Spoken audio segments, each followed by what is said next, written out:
All right. You have landed on the Barbecue Central show, and for the first time in 12 years, this is not your host, Greg Rempe, coming from the Rock and Roll Hall of Fame city, Cleveland, Ohio. This is Steve Ray. I'll be your host as Greg is with family and friends at his daughter's function tonight. I believe she's being graduated from high school. Welcome, everybody. Welcome. Please stay with us right here on the Barbecue Central show. I'm coming to you live from the studios on White Oak Mountain, high above Ottawa, Tennessee. If you don't know where Ottawa, Tennessee is, go down I-75, get off at exit number 11, right before Chattanooga, I-75 South, and there you are. That is Ottawa, Tennessee. If you blink, you've missed Ottawa, Tennessee, and you'll be in Chattanooga, Tennessee. Welcome, everybody. Thanks for joining us. Got a great show lined up for you. First of all, thrilled to be here with you on the Barbecue Central show. First time in 12 years, Greg Rempe has not been with you. And that's quite, almost Lou Gehrig-like. Don't you think? Hey, our guest tonight, first segment, is going to be Tony Bunce from Lebanon, Ohio. Now, Tony is he's a unique guy. He's a competition barbecuer, but as of late, he has gone over to the steak side, and he has been competing in the American Steak Cook-Off Association, the Steak Cook-Off Association, and the KCBS National Grilling Association. He has participated in all three steak-sanctioned bodies, and he'll be with us tonight, and we'll be talking a little bit about that. We'll be comparing and contrasting the different contests that Tony has participated in, and we'll get into a little bit of his background in the barbecue competition realm as well. That's coming up at around 9:15 tonight. In our second segment, from Chandler, Oklahoma, he's the owner of Butcher Barbecue Products, a pitmaster of Butcher Barbecue, and he just so happens to be the reigning world champion of the Jack Daniel's Invitational Barbecue event, a small event held just up the road from us here in Ottawa, in Lynchburg, Tennessee. And everybody, that is going to be David Bosca. And we cannot wait to talk with David. He's a friend of mine and a friend of the show, sponsor of the Barbecue Central radio show. We'll be reading his ads later in the program. David's a great guy, been around for a long time, great competitor. I have a little barbecue supply store here in Ottawa, Tennessee, and we carry his barbecue rubs exclusively. What makes David's product so great is it's a one-stop shop. He's got rubs, he's got injections, he's got sauces, he's got the grilling oil. I can't even say new anymore. They've been around for so long. He's got the grilling oils, and we'll talk to him a little bit about that too. We'll talk about his competition schedule and his change. Last year, he was really in the top. I think last year at this time, he was in the top 5 of the KCBS standings, and I believe this year he's about 87th. So we'll talk a little bit about that. He may be experiencing a Jack Daniel's hangover, but we'll check in with David about that. That's no problem. And in the second hour, we have our monthly meeting of the Barbecue Central Show Embedded Correspondence, which I am a part of. And let me tell you real quick why Greg chose me to be his first guest host in 12 years. I wish I could say it was because of my barbecue knowledge. I have a little bit. Of my competition background, I have a little bit. But the number one reason is I have the equipment. That's right. I do a show on Wednesday nights, and Greg knows that I have the equipment. And I said I would gladly fill in for him. So in case you're wondering, who is this guy and how does he get that job? Now you know. I've got a computer and I've got the equipment. So get on board. You may be next. Greg Greg may decide that you can take a day off every now and then. Anyway, getting back to the embedded correspondence, myself, Doug Scheiding from Texas, David Huff from wind-torn Oklahoma will be with us. David is lucky to be here in all one piece. A tornado touched down just 2.5 miles from his home this week. And in tornado talk, that's inches. And John Solberg from Michigan. The four of us will deal with a plethora of topics like Memorial Day events of yesterday, fake meat, the next big thing in barbecue, in our picks for the Barbecue Hall of Fame, which is coming up very, very soon. Now, tomorrow is a huge day in the barbecue world because tomorrow, right here on the Barbecue Central show, a special bulletin show will be on at 3 o'clock Eastern Standard Time right here on the Barbecue Central show Facebook page and on the Barbecue Central show YouTube channel.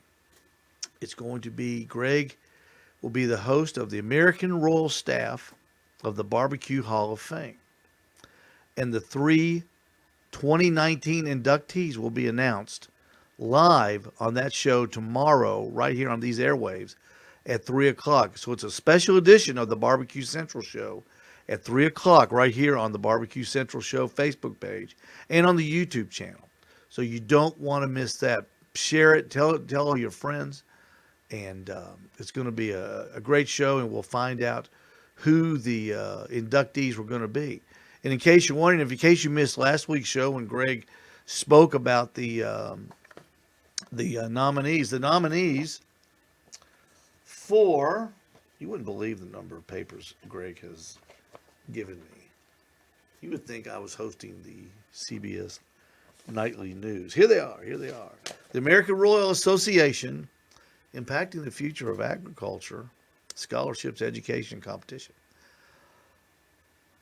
Dateline, Kansas City, Missouri, May 24th, 2019. The American Royal is pleased to announce the Barbecue Hall of Fame 2019 top 9 semifinalists from this year's nominees. And the nominees are, number 1, John Big Daddy Bishop, right down the street in Tuscaloosa, Alabama. Aaron Franklin of Austin, Texas. You may have heard of him. Meathead Goldwyn, our very own Meathead Goldwyn, who appears once a month right here on this show from Chicago. Michael Ray Higgins from Mesquite, Texas. James Lemons from Chicago, Illinois. C.B. Stubblefield from Lubbock, Texas and Austin, Texas. Wayne Monk from Lexington, North Carolina. Jim Quisenberry from Memphis, Tennessee.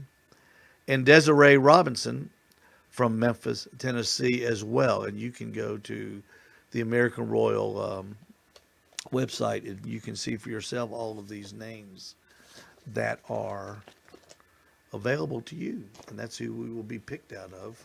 Or that's who the 3 nominees will be picked from tomorrow. And in the second hour, the embedded correspondents, all of us, 4 of us, Steve Ray, Doug Scheiding, David Huff, and John Solberg, will give you our 3 picks each who we think should go into the Hall of Fame. So it'll be good for discussion and good for discussion among your peers. You can go get that list. Talk to your friends about it. And it's also just a great, great discussion topic. Okay, before we talk with Tony Bunce, let's talk about YouTube a little bit. Okay. Now this is the deal on YouTube. The other day I was scouring the YouTube channels. I was looking for a brisket video. I love doing briskets. It's my favorite thing to do. I love doing briskets, and I'm always looking for more information. So I went in and searched brisket recipe, and I was going through all the Malcolm How to Barbecue Right, the chef guy that's on there, all the biggies, the ones with all the viewers and all the subscribers, and I'm looking through it. And I came across this one guy, and I can't recall his name, but it's not important. The video was 39 minutes long. Now, you know as well as I do, if you're on YouTube, 39 minutes on YouTube is a long, long time. So I said, well, this could be something. I looked at Austin, I looked at Aaron Franklin's YouTube videos on how to do brisket from his PBS series, and just really interested. So I said, I'll give this guy a try. Folks, 39 minutes.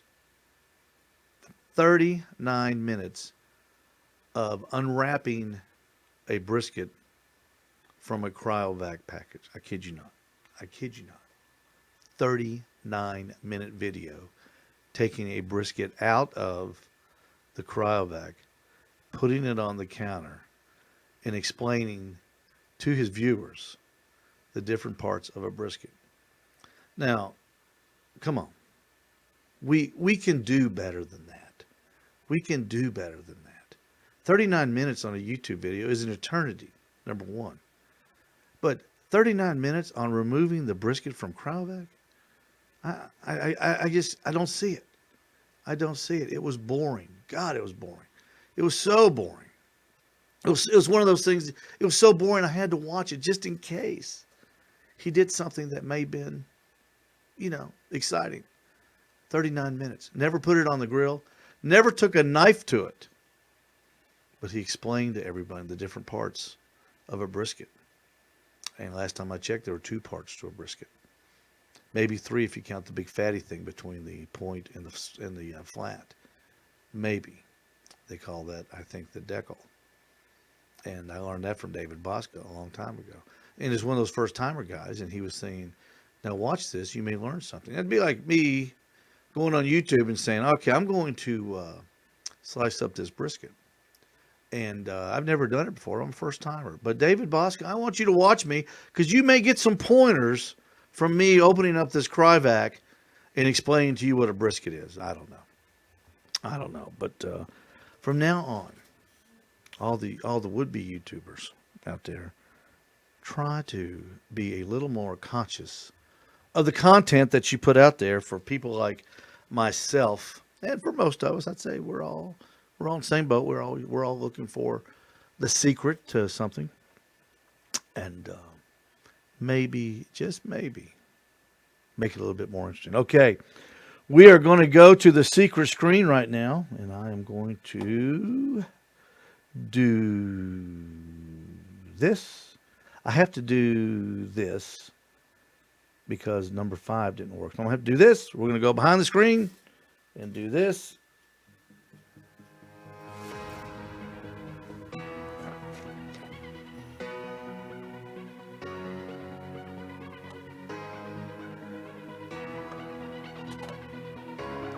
But first, we're going to do this.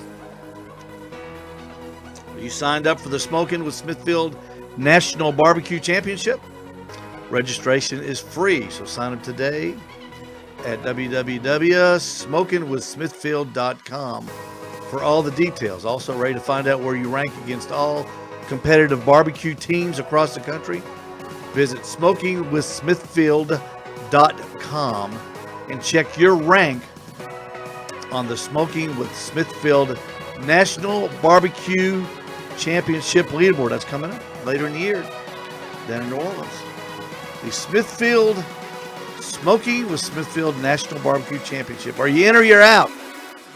Go check and make sure that you're in, because you know why? They're watching you.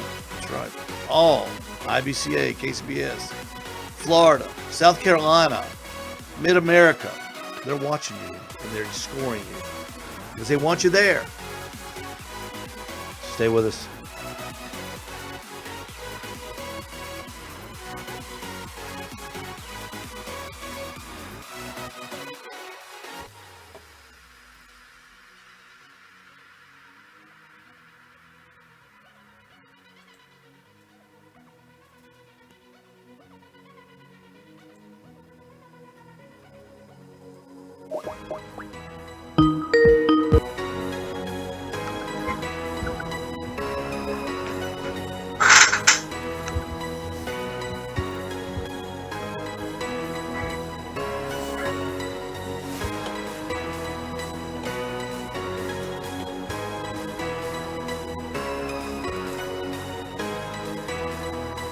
And just like magic.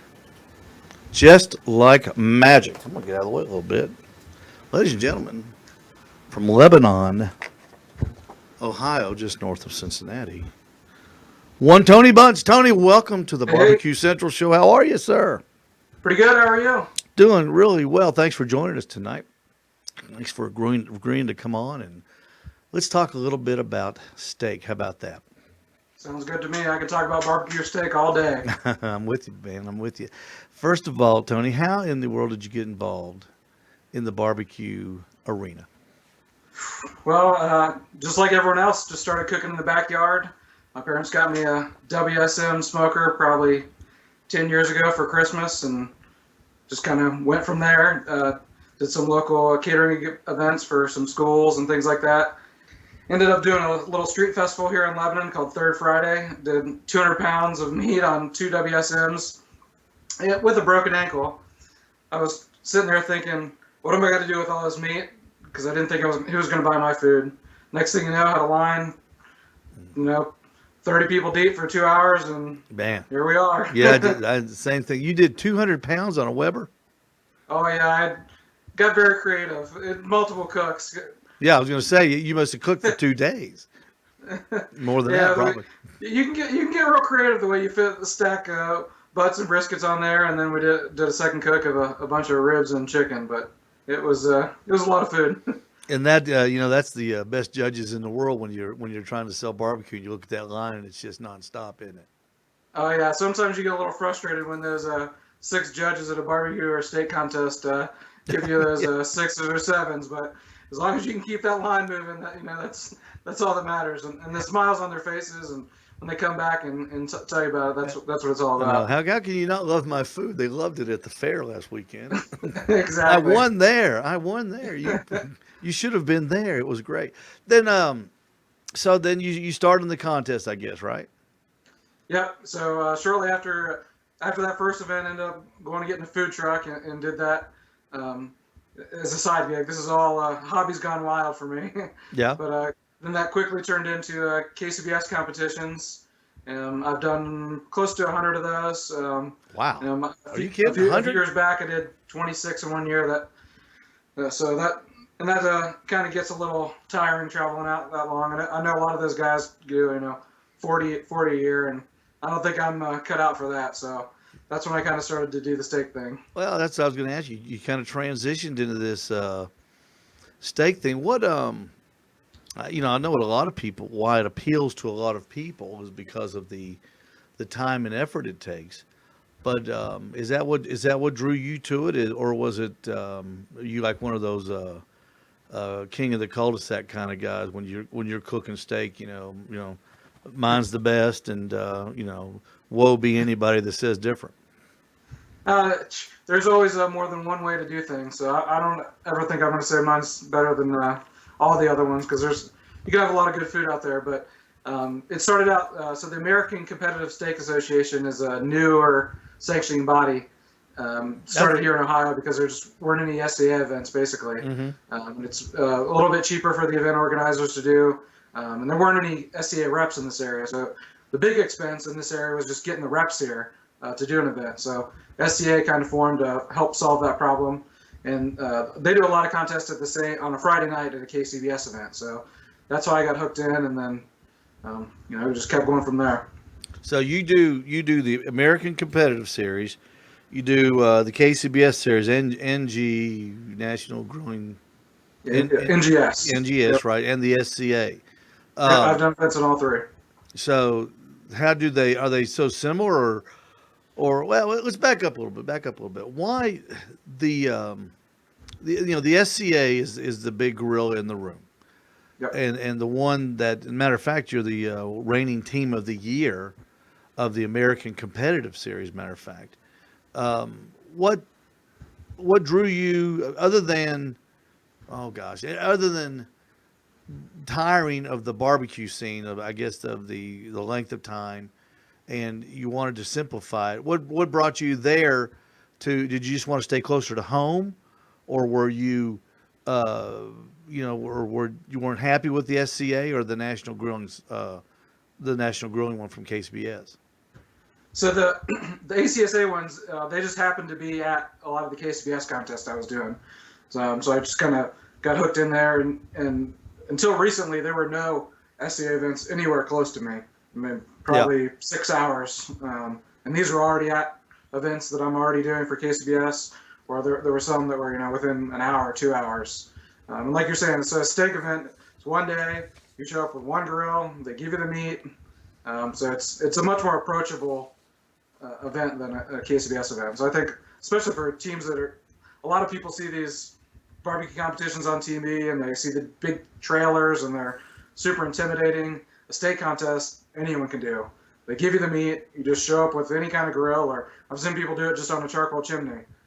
So it's just kind of a cool environment where it's more approachable than a KCBS contest where you got all the big rigs and everything. Now, Tony, what we're talking with Tony Bunch from Lebanon, Ohio, a longtime barbecue competitor and now a quite the steak cook-off advocate, you might say. What are you cooking on, Tony? I'm doing all these contests on a Traeger. Wow, not a PK. Nope. You see, a lot of people assume that if you're cooking a steak competition, you're showing up with your PK and your B&B charcoal and your grill grates. But I still have my grill grates, but I've done all these events on a Traeger. So that Traeger gets hot enough for you to get an award-winning steak. Yep. So I've done it both ways. I've done the reverse sear where you cook that thing low for about an hour and then sear it off at the end. Mm-hmm. And then towards the end of the season, what I switched to was I just take all the heat plates out of that Traeger. So they take the deflector plate out, I take the little heat guard out of the center, and I just put the grill grates right above that hot fire pot, and I can get it 500 or 600 degrees and cook it similar to those guys on the PKs. So we were a friend and I were discussing your methods earlier today, and we got into the discussion about the grill marks, because I know it gets down to that sometimes. I think you had told my friend that in the American competitive series that everybody does the diamonds. Is that correct? Yep, it's about 70 degrees, I think, as they say, the magic angle. So if you do a 90 degree, you're going to end up with squares on your steak, and they want to see diamonds. Okay, so all right, now let's go to the next obvious thing is the differences in the different sanctioning bodies. Let's go with the Steak Cook-Off Association versus the American Competitive Series. What are the major differences, or even the minor differences that matter to you? So from a cooking perspective, the process is very similar. You do the steak selection, you get two steaks, you turn them in your container with just the foil disc. So on the judging side, things are a little bit different.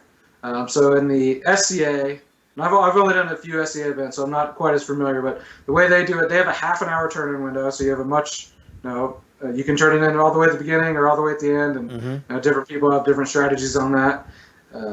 And they normally have 3 tables of judges. So even if they have 60 teams there, they're only going to have 3 tables of judges.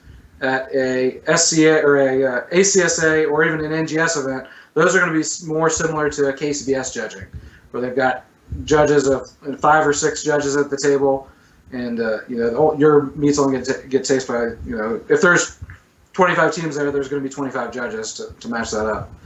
So there is a difference there. On the NGS, they're going to cut that steak in half and present it so you can see the doneness. So those judges aren't necessarily going to see the whole top of the steak in an NGS event, because they kind of cut it in half and then you use one piece to prop it against the other one so that you can see the tenderness or the doneness. So they might not be seeing all those grill marks that you work to get. And then in the NGS, they're also going to be able to sample from anywhere on the steak. In the ACSA, they're cutting just the spinalis, and they're getting those pieces out of that. So you got to make sure that you pick a steak that's got a big enough one, because if they cut in 5 pieces and one of those is all fat, then one of those judges is not going to get a very accurate representation of your meat. So that's what's always confused me about the steak competition. Like in an SCA event, when they turn the steak in, what is the method that after you've turned it in your box, what exactly happens to that steak between the time you turn it in and it goes to the judges? How do they cut it, and how do they present it, And how does the table of how many judges are at a SCA event? There's only 3 tables at an SCA event. I'm not positive how many judges there are. It's been a while since I've done a SCA. I think it's 6, but don't quote me on that because I'm not Okay, yeah, well that's fine. as familiar with that one. But so they cut that steak in half, basically in the middle or a little bit towards the cap or the spinalis. On the SCA event too, they cut it in half, right? Right. That way the judges can see the doneness, and they want you to be a medium. And at a SCA event, they have a card on the table that shows different doneness levels and what those scores should equate to. It's similar at a CSA event. They cut it in half. There's an actual cutter there that's going to cut that in half. They're going to judge the appearance and the doneness, and then they're going to take just the cap and cut that into the samples and give those to the judges. So is there? I've seen the size. Well, back up. When I see pictures on Facebook of people that they take pictures of the steak that they're turning in, it looks like it's, it's like barbecue has done to chicken thighs. Exactly. They're weird. But it looks like a hamburger. It doesn't look like a steak. Perfect little disc. Yeah. Almost everyone's taking those steaks and they're cutting all the fat off the outside. They're using butcher's twine to get it into a perfect shape. I try to keep mine a little bit more. I cut the tail off of the ribeye, that little piece at the bottom that's kind of connected by fat. But I try to, when I do tie it, but I try to keep it at least oval shape so it resembles a ribeye. So you see some of those that are in little, like you said, perfect circles, like a hamburger. So I try to keep mine more oval shaped. But yeah, you're trying to get those diamond marks on there, and that's what brings me back to that. You work so hard at getting like in SCA, they look like the end zone at Neyland Stadium here up in Knoxville. They're all checkerboard, and at yours they're diamond. But if they're cutting the steak in half, do the judges look at the steak whole first? Like in a barbecue contest, the table captain, shows the box to everybody. Is that what they do in steak too, so they can look at the total product before they cut it in half? I'm not 100% sure on an SCA event. At an ACSA event, the answer is yes. Okay. And at an NGS event, it is no. They definitely don't see it until after it is cut at an NGS event. The argument on the grill grate stripes, flavor stripes, whatever you call them, is that only the part of the steak that is on the grate gets the grate flavor. But if you sear it on a griddle type thing, the whole top of the steak gets the flavor. You see what I'm saying? And you don't have the grate mark. So in an NGS event, a KCBS type, it seems to me that the stripes wouldn't matter. Am I right or wrong? They matter a lot less because also in an NGS event, it's scored just like a KCBS event. So you only have taste, tenderness, and appearance. There's not a separate category for doneness. So your doneness is factored into that appearance score as well. Now, what on the KCBS sanctioned steak event, we're getting into alphabet soup here.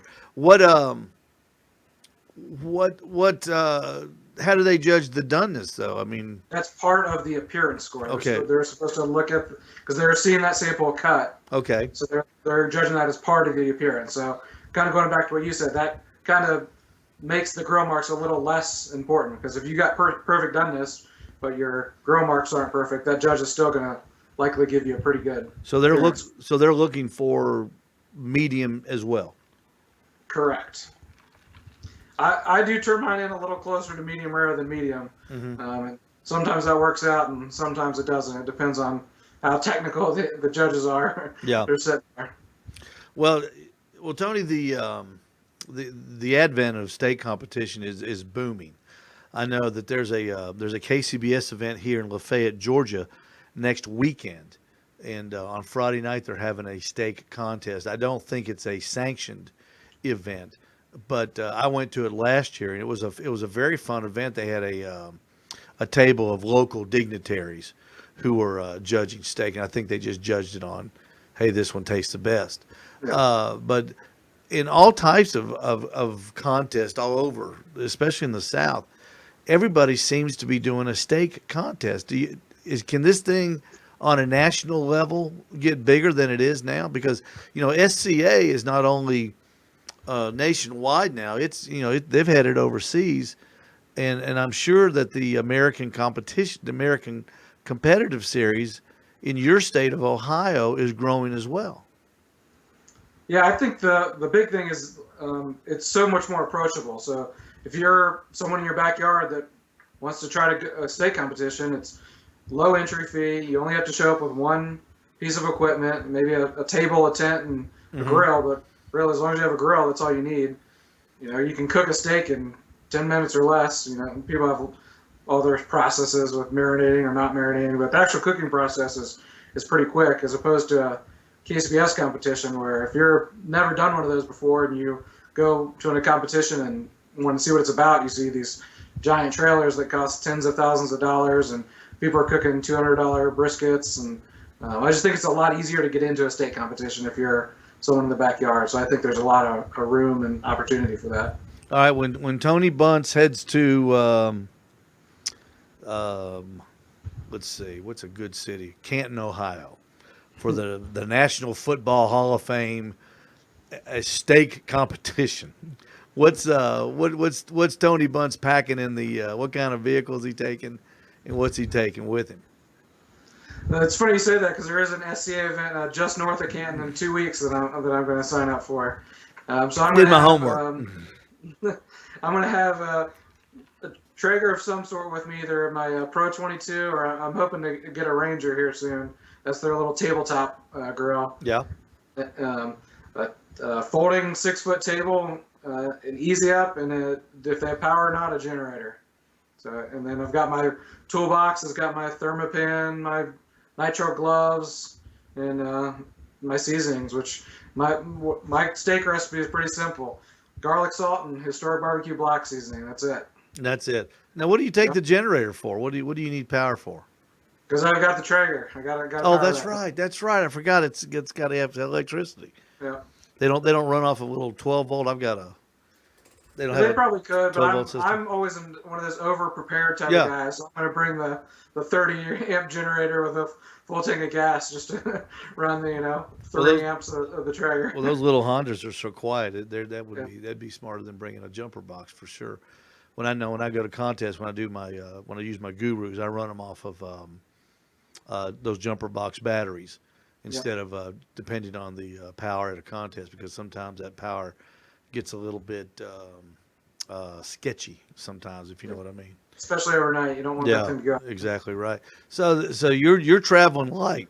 I mean, you're set up, and you know what I like about that? What you were just talking about is the cleanup afterwards.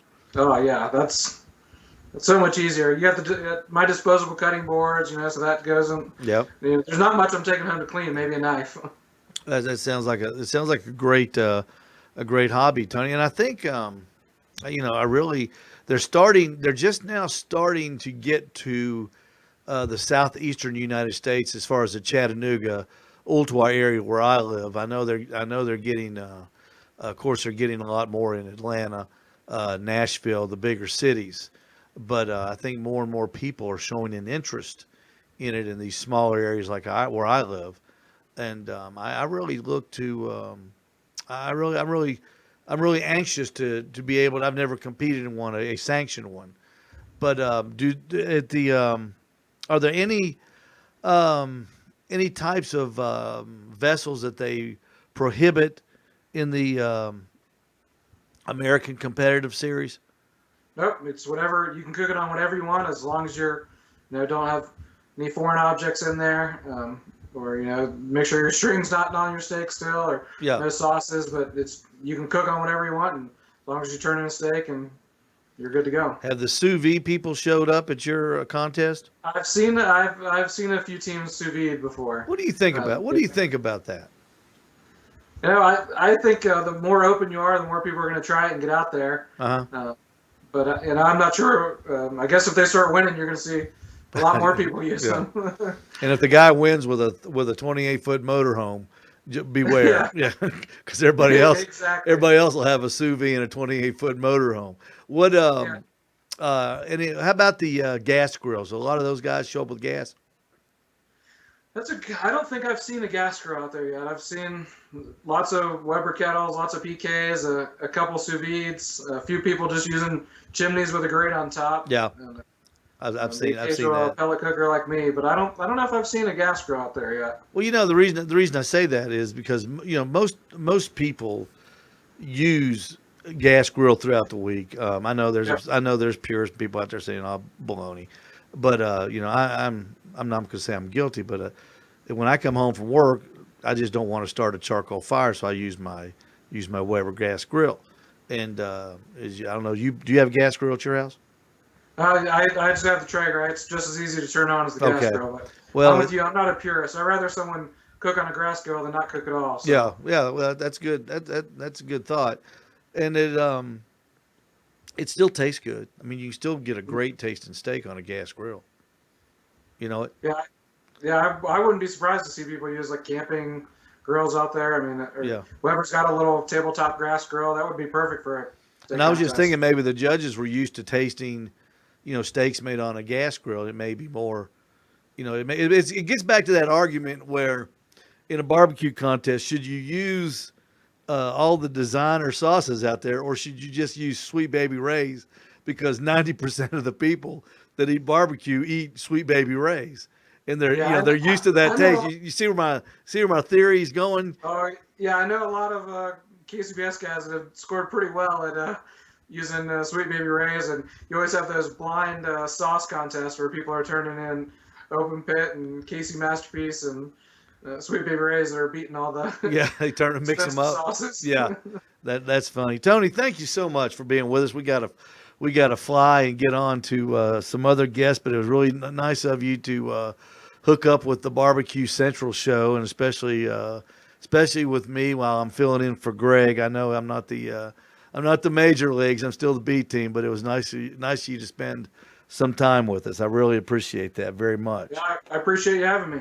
Well, that's good. I look forward to seeing you, and if down the road a ways we may run into each other at a steak cook-off.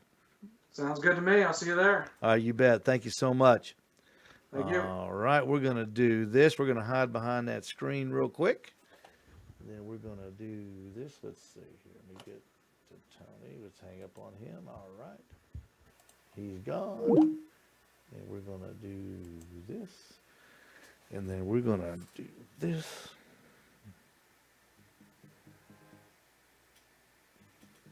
I know this isn't as smooth as Mr. Rempe, but we're gonna get through it. All right. Thank you, Tony Bunce, Lebanon, Ohio, the reigning American Competitive Steak Association Team of the Year. Hey, you got a Traeger? You got a Rectech? You got a pellet smoker? Cooking Pellets.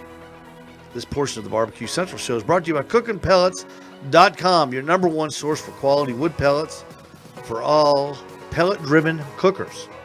Visit CookingPellets.com for more information or to purchase. You can also visit Amazon.com and you can buy cooking pellets there. Doesn't void your warranty either. A lot of people think that. If the grill you're using says you got to make sure you buy brand X, you don't have to. Cooking Pellets. They've got all kinds at CookingPellets.com. And also, coming up next, David Bosca. But before we go to Dave, let me tell you about this. This portion, his interview is going to be brought to you by himself, by Butcher Barbecue, makers of award-winning injections, marinades, rubs, seasonings, barbecue sauce, and those great grilling oils.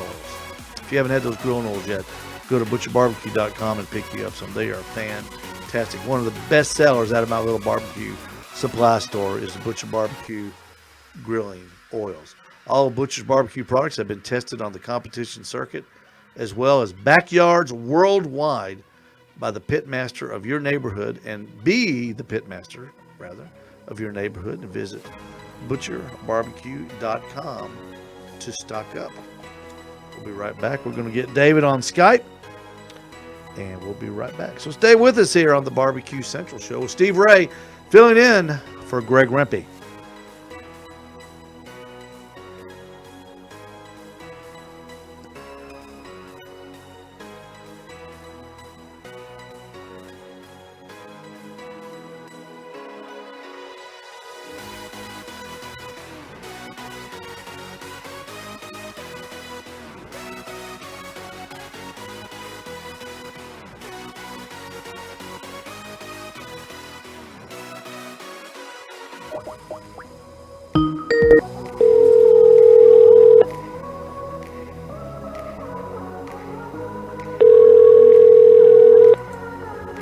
Hello.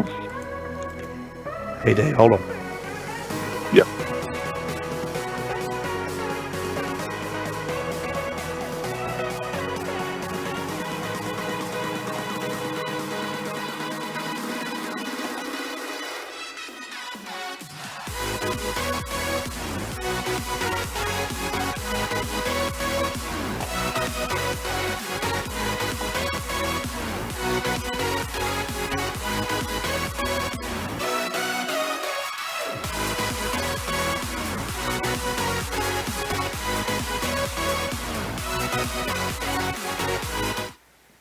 Welcome back to the Barbecue Central Show. I'm Steve Ray, filling in for Greg Rempe tonight. With us now from Chandler, Oklahoma, the purveyor of Butcher Barbecue products, the pitmaster of Butcher Barbecue, the reigning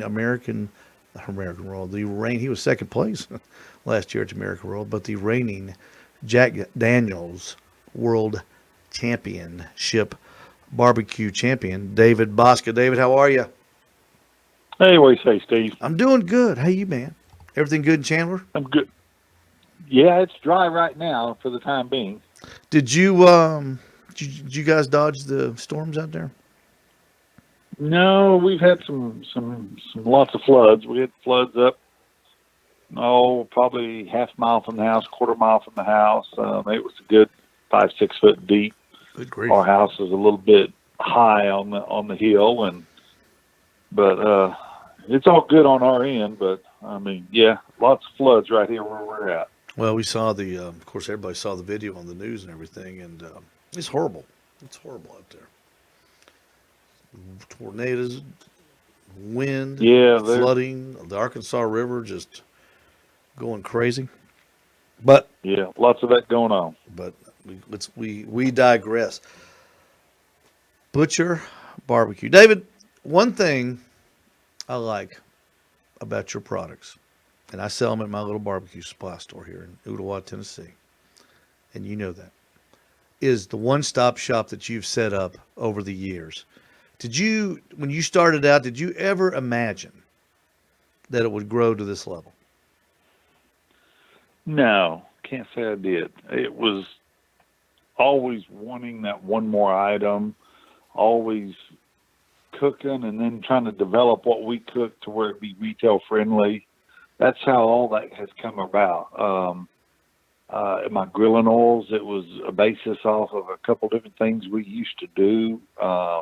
I'd flavor my butter. I would capture the dripping grease from my brisket. I would do different things with it. That's how the grilling oils all come out. Everything we use is a basis of or everything we sell is a basis of what we've done in competitions, and then it morphed into, okay, can we make a living at it? And then it just kept going and going, and then I did a little studying, and I'm like, okay, I need to get retail friendly products, and it just is growing from that. I've got probably 4, maybe 5 new items in the wings right now that we're working on for the retail stores.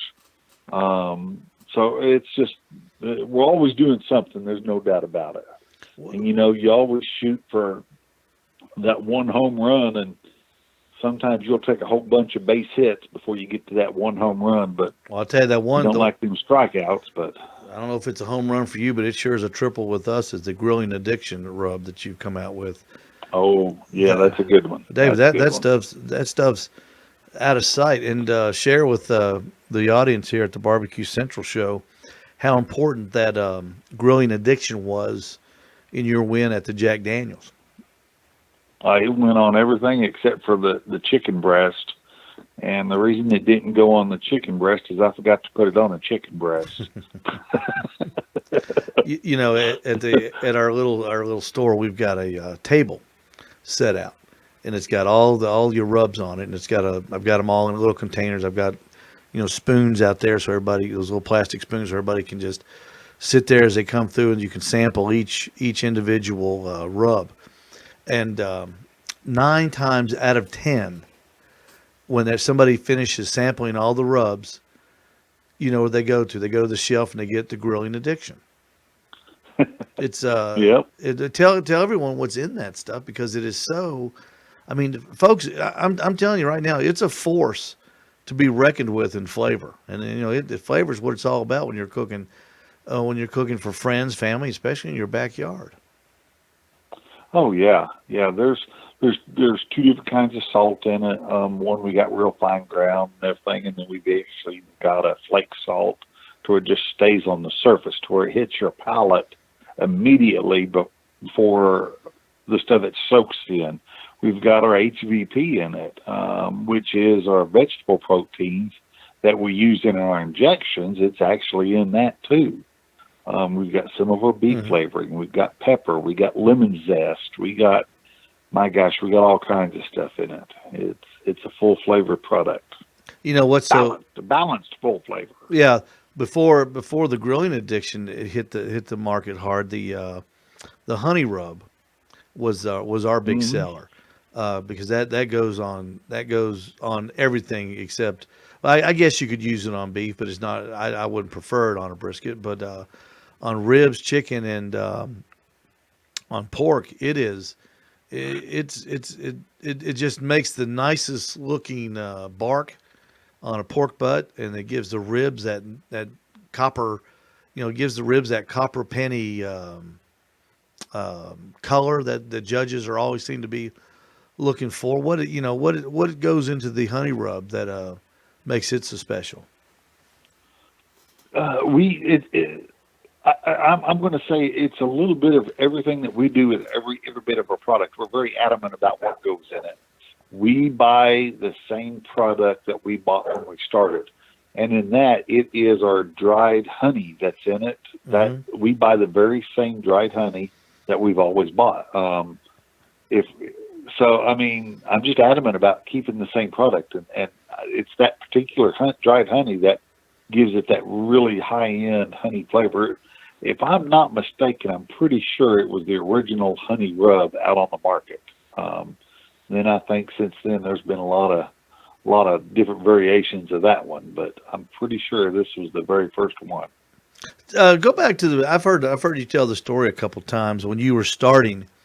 I guess when you were starting to think about marketing this, and you were trying to get different people to try it. Tell the story about you and Dr. Barbecue switching and trading off rubs and information. That's an interesting story. I don't think a lot of people have heard that. Oh, yeah. I did a lot of classes for Cook Shack. Have done a lot for them. Knew Ed Marin, which is commonly known as Fast Eddie, and I was working on my injections.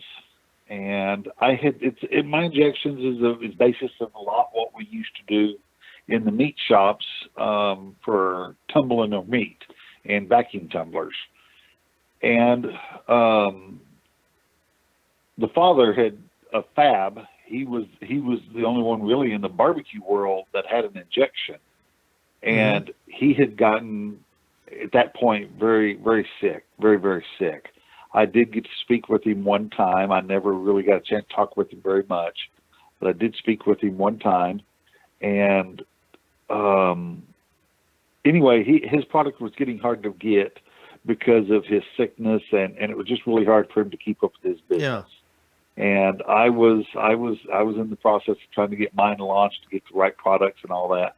And Ed put me in touch with Ray, and him and I just kind of befriended and everything, and I'd sent him product, and he would cook with it or inject with it or do whatever he did with it, Mm-hmm. and would get back with me and say, "No," I said, "you need to be this or need to be that," and he would work with me. And I'm a meat guy, and he says, "Well, what kind of instructions are you going to have on it?" And I kind of just laid it out there. He's like, "Oh, good, Lance, no," because I was more. You take 25 pounds of it. It's called a meat block, and then you do this, and he helped me break it down, for lack Yeah. of better words, for Joe Public. With the way he wrote his recipe books and everything, he understood the right verbiage. And here I am, I'm trying to talk meat science Yeah. and bulk and all that. He really opened my eyes and helped assist me in that, and in getting the very first, how can I say, instructions and product going. Our original brisket injection. He helped me develop that right there. That was the first one we did.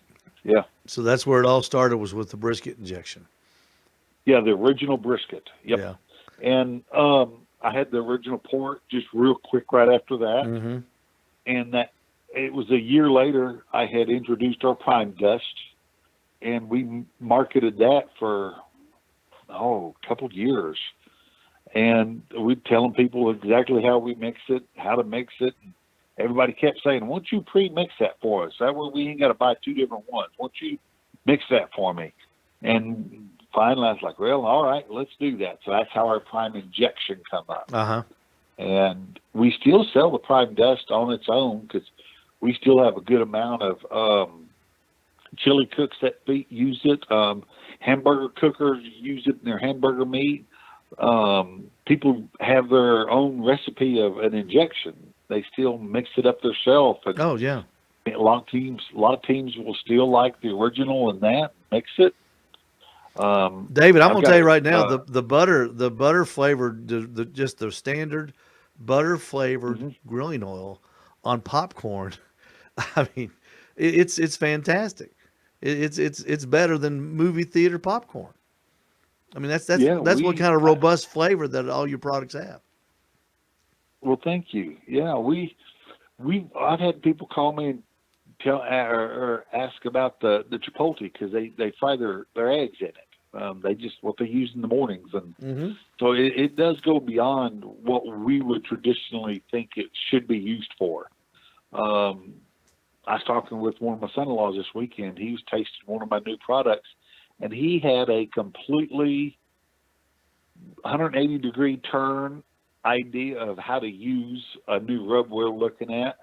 And I looked at him. I said, "That is brilliant. I never would have thought of that. What is it? Just totally different." And Well, I'm like, what is "Wow, it? Can you that's share what it's that? about." Can you share that with us? No, I can't at this very moment. Wish I could. I just kind of was stopping it there, but it's no, I can't do that yet. Well, that's okay. Well, as a guy that sells your rubs as part of my business, I can't wait to get the new stuff that you've got coming out. And folks, I'll tell you what too about David. With David, when you buy the injection from him, he sends you the free injectors, so you can give that to your Yeah, customers on the retail side. It's nice when they get an injector, you just hand them when they buy injection, you just hand them the injector. And as far as I know, David, you're the only company that does that. Of course, you're the only company I deal with. So, yeah. There's not a lot of. I don't know if there's it really. Well, yeah, there is. I shouldn't say not in, but yeah, there's other liquid injections out there, but I don't know about ready to use right out of the bottle. There's mhm. some that are. Jeff makes a real good one down there in Florida. His is a concentrate.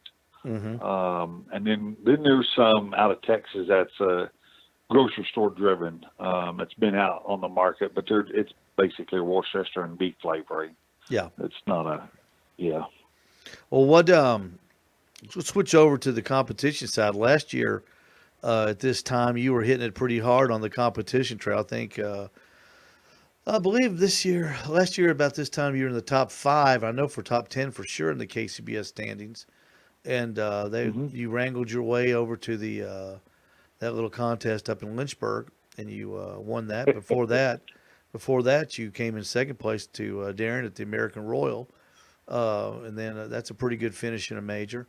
Where are you heading this year? I noticed I was looking at the rankings, and I didn't see in the top 10, which doesn't doesn't matter to me. I'm sure it doesn't matter to you, but are you changing your lifestyle around a little bit? I know you've got kids now or grandchildren, and I know the restaurant out there where you live is going big game, and you're doing a lot of improvements to that. Yeah, right now there's a complete remodel of that going on. But I personally don't have a lot to do with that. Levi takes care of all that. But we pulled the reins in this year. We're just competing right here around Oklahoma. Mm-hmm. I'll do a few in Texas and a few right there in Kansas, but not nothing what we normally do. We last year was our slowest year we'd ever cooked, and I did 24 contests. That was the slowest I'd ever cooked, least amount I should say. That's a lot of work. This year we bought a big batch of property, and we opened up our own warehouse, and we've taken a lot on with that. So I gotta take care of the business first, and we'll go from there. Maybe next year we can get back out and hit a few more, but right now, just trying to. I'm going other ventures, other ways with this barbecue world, and so competition's not. I can't say has taken a back seat, but it's not the prime thing right now. I've got to get the new warehouse up to where I want it. Yeah. And then go from there. Yeah. Well, I noticed, David. I noticed when you order products from you now, we receive them a lot quicker. Is that something that you've been working on, or am I just special to you? No, bud, that's exactly how we've always wanted to handle our wholesale account. And what we were doing, it wasn't getting done. That was part of the deciding factor. It wasn't the complete deciding factor, but that is a big part of why I've taken back over my own shipping. Mm-hmm. To get it out quicker to the customer. Well, it's working, David. I'm telling you, it's Thank you. working I'm glad great. you noticed. The Yeah. So when will the new products be available that you're working on? I know it's hard to develop products, do quality control, and one thing I wanted to mention was the quality control at Butcher Barbecue is fantastic. When you get a shipment of rubs in, it is the same from bottle to bottle to bottle, and that's very important when you're selling stuff like that, because people it's funny, David. I've noticed when people come in the store, the repeat buyers, they when they first come in, they sample a lot of things and they look at a lot of things, but when they come back in, they go right to the shelf and they buy almost the same thing every time. They may add a product to it, but they go to their favorite product and they expect that taste to be the same, no matter which bottle that they open, don't they? Oh, and I'm the same way. Yeah. I want it to be the same. And I mean, gosh, I don't know how to say it other than that. Yeah, that's what I expect. So yeah, that's how I expect it from my vendors that I buy from. Yeah.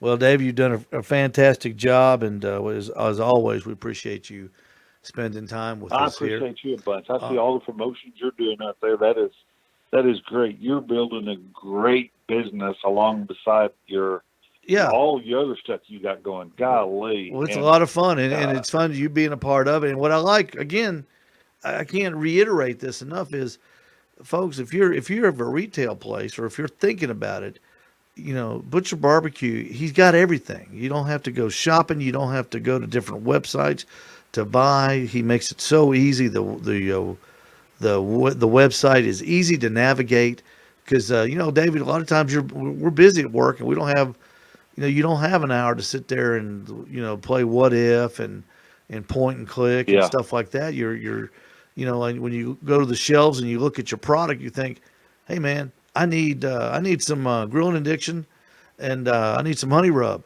and man, you go to that website, and I'm not kidding, it's under a minute you're in there, you're checked out, and it's on the way. And it's somebody. Well, good. We'll appreciate that. Yeah, well, somebody that's doing that for a living like I am, that's important. And you've made it. Yeah. I know you've always are trying to get to put not only yourself as a wholesaler, but to put yourself in that store as the retailer and what that retailer needs from the wholesaler, not what the wholesaler needs from the retailer. And it's really starting to show in the shipping of your products, the quality of your products, and the selection in your products. It's Well, just, thank you. it's second I to think none. that comes from the years of being on the retail side when I was in the meat business. A few years back, I sat with the wife and I'm like, I remember how these salespeople would come to me. And that's why I said, that's what I am right now. I've got to become that salesperson to my stores. How did they approach me? What did they have? What did I look at and go, man, you're joking, right? This is it. So Yeah. I really have taken what I learned for the years of the retail, and I'm just trying to grow on that with the new age stuff, with all the computers and the websites that are out there. Back then, there wasn't even internet. I mean, that sounds crazy, but there wasn't.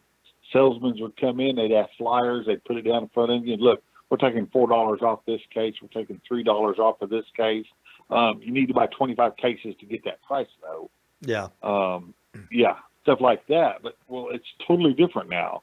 It's totally, yeah. And before we go, I cannot believe you did not watch the first episode of The Butcher on History Channel after we talked about it. Yeah, I'm going to tell you, I didn't get a chance to watch it. I want to. I think it's quite intriguing. Oh, David, It's it's right up your alley. I mean, as a 30-year butcher, these one of the judges is a fella from right up the street in Knoxville. He works at this place. I think it's called Blackberry Farms, and he's a butcher and a meat guy. He's one of the judges, and man, what they had to do, they had to split a hog open the other night using a you probably know what this is, a the two-handed hog splitter. is it Yeah. a two-handed Yeah. cleaver? Yeah. Yep. And oh man, it was need to watch it. I'm sure you've got cable out there in Chandler, Oklahoma with History Channel on demand. Yeah. It was on History. Is that what it was on? Yeah, it's on History Channel. It comes on Wednesdays Okay. at 10 o'clock. Tune it in. I believe you'd get a real kick out of it, especially when they had to butcher that alligator for the last one. Did they eat just the tail? No, they butchered that thing, man. They had one gal. She was going after the jowl meat. She knew her alligator. They're real precise about wanting they have to not only butcher it, they have to put the meat on a box or on a like a big wooden plate, and they have to fill this plate up with the different sections of meat, and it has to be presented nicely too. They just can't, hack at it and throw it out there. They gotta. There's a little bit of presentation skills in it as well. You'll like it. It was a good show. It's well worth the hour it takes to watch it. I assure you. Yeah, it does sound like it. I'll try to tune in tomorrow. Well, David, when we get really going in the Owl's Nest Barbecue Supply store, we're going to get you out to Ottawa for a personal appearance here in the not so distant future. Okay, and we're gonna do it outright. All right, David. David Bosca from Chandler, Oklahoma. We sure appreciate David joining us here on the Barbecue Central Show, and we're going to do a read. We're going to talk about Southside Market and Barbecue, business to consumer. Any attention to anybody who loves sausage and barbecue? Southside is the oldest barbecue joint in Texas, established in 1882. It's been owned and operated by the same family for 3 generations. Famous for the original beef sausage, coarse ground in a natural pork casing, and the authentic Central Texas barbecue. All meats, including our prime biscuits. Briskets are smoked low and slow for many hours over real Texas post oak wood. They ship nationwide. Visit their store at southsidemarket.com. They ship fresh and smoked nationwide. And there's also, let's see, all the they're all packaged and vacuum sealed to ensure freshness. That goes without saying. Shipped with dry ice, complete freshness. And let's see. Oh, here it is. get 10% off. This is what I want to tell you guys. 10% off all online orders when you use promo code BBQ Central, lowercase one word, BBQ Central, to get 10% off all of your orders from the Southside Market and Barbecue down in Texas. Try it. SouthsideMarket.com. I got some sausage for Christmas from a friend of mine from this Southside Market. Fantastic. Just gotten into sausage. Wasn't a big sausage guy. I am now. Southside Market down there. Stay with us. Coming up in the next hour is the embedded correspondence. We're going to help a guy too here in the top of the second hour. We'll be right back. So stay with us here on the Barbecue Central Show.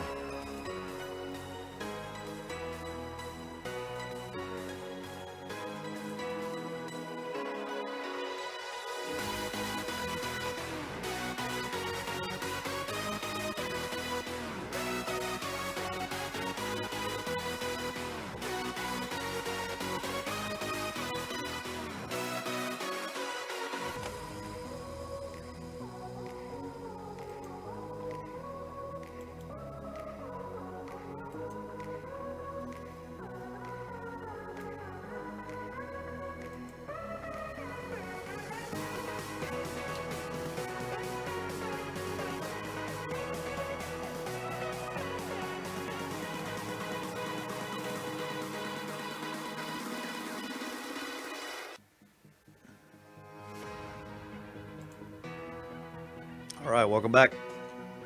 Want better barbecue results? I do.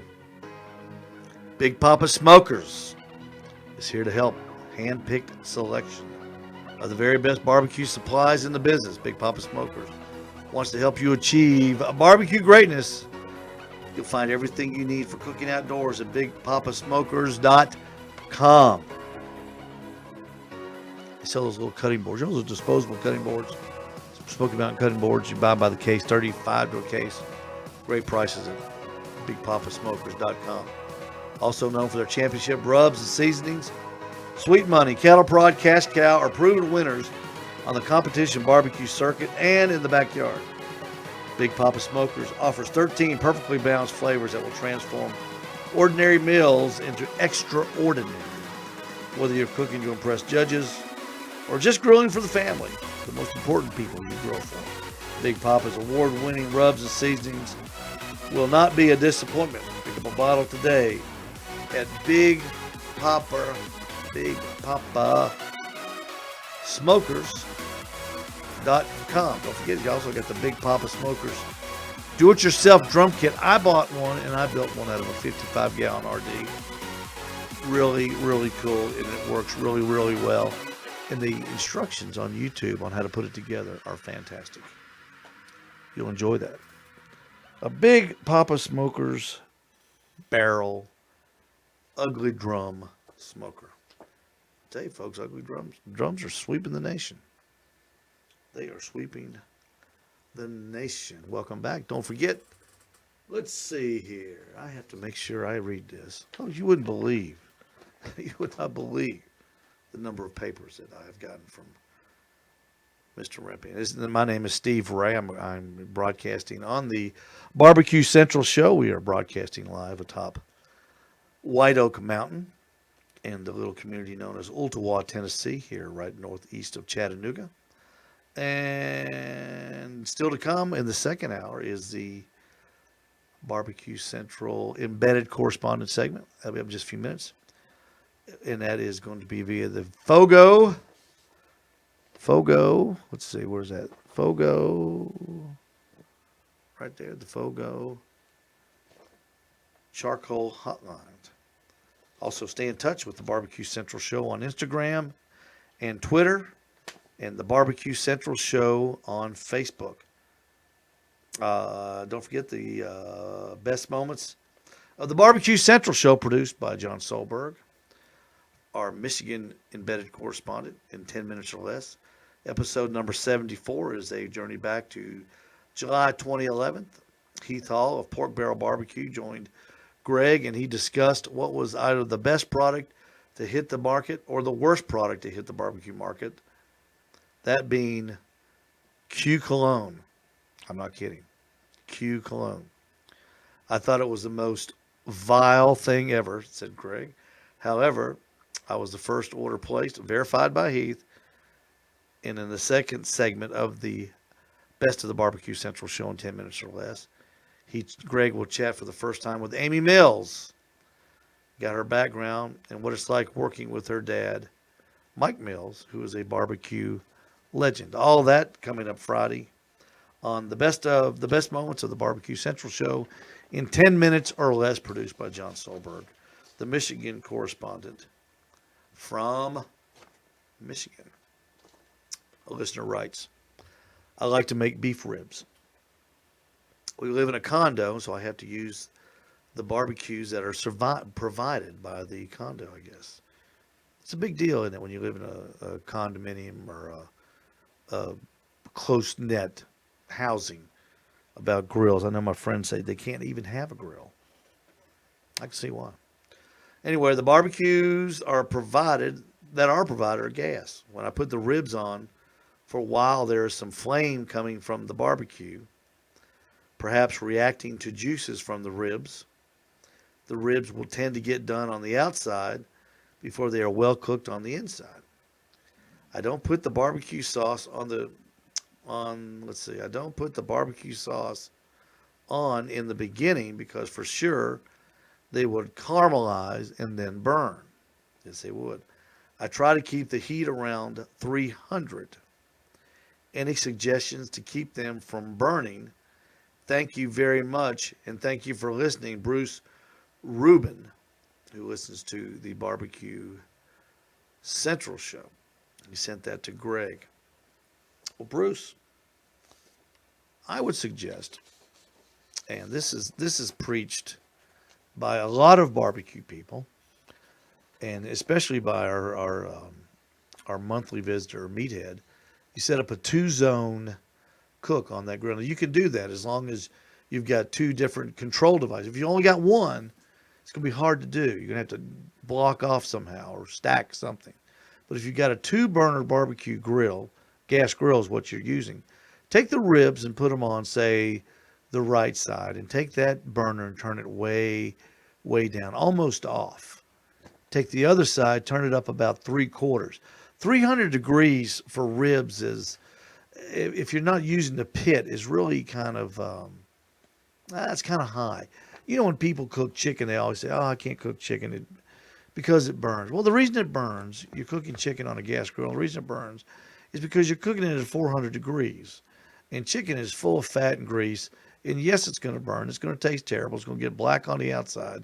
And on the inside, when you take it inside, it's going to make you sick because on the outside, it's going to be 210 degrees. And on the inside, it's going to be about 130 degrees. And we all know chicken's not ready until 160 degrees. Same with ribs. Not as poisonous as chicken, obviously, but you got to get them done. You got to get them up there around 195 to 205. Preferably, I'm a 210 guy, but we'll get into that sometime later. But set the right-hand side up, very low heat. 3/4 on the left-hand side. Put the top down, and let them cook. Let them take the time. Cook them a little bit slower. And what you can even do, which is really cool, you can get these at Lowe's or Home Depot. At least that's where I see them here in Ooltewah. Is you get a little box and you throw some wood chips in. There's a little metal box of, I forget what they call it, a wood smoker or something like that. All kinds of devices like that. Put those in there, and that will give it some smoke and aroma. You don't have to use liquid smoke, and that will give it a smoky taste, not as good as a pit, but not bad for a gas grill. And that's what I would suggest to you, Bruce. And I'm sure that as we're speaking, people are in chat giving you other ideas as well. But that's what I would do, and that's the way I do. Like if I had to cook a rack of ribs. Let's say I was doing a beef ribs, and I was doing or a standing rib roast. Let's say that I've done standing rib roast using that same method, and it works great. It doesn't take long. It takes a little longer than you would, just grilling it right over the open fire, but it won't take long. So You'll enjoy doing that, Bruce. That's what I would recommend to you.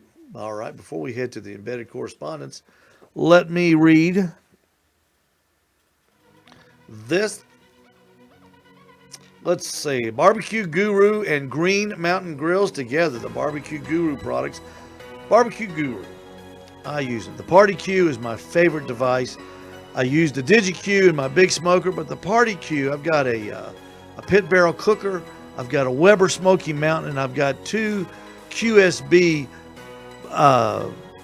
gravity feed smokers that I use the Party Q in. It's very small, battery operated. It works great. The fan and the temperature control are perfect.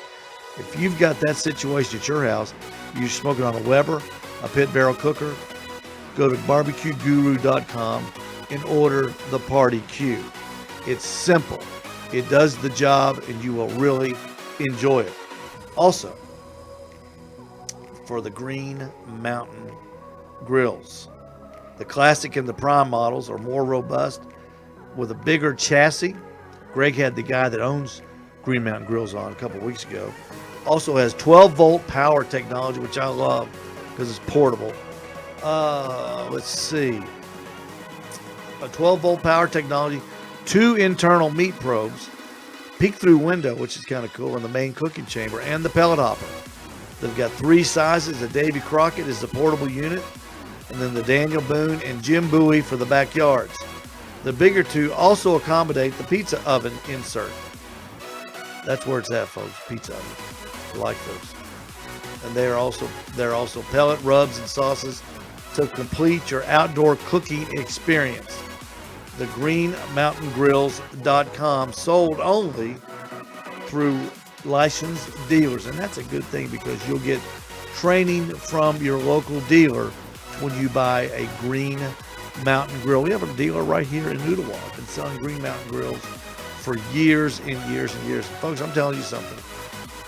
With the 12-volt technology coming down the pike, where you're not going to need power except for a little jumper box, a portable jumper box. If you don't know what I'm talking about, go to the parts store, your auto parts store, and ask for, I want to see a portable car jumper box, and they will show you. It comes about that big, about that wide. It's got a handle, 2 jumper cables on it. You can take it anywhere. You can jump start your car. You can power your Green Mountain Grill, all from the same unit. How cool is that? You can't beat it. Green Mountain Grills and Barbecue Guru. You need them. Coming up next is the embedded correspondence. We're going to go hide behind the screen again, and we'll be right back. So stay with us.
And look who is with us now.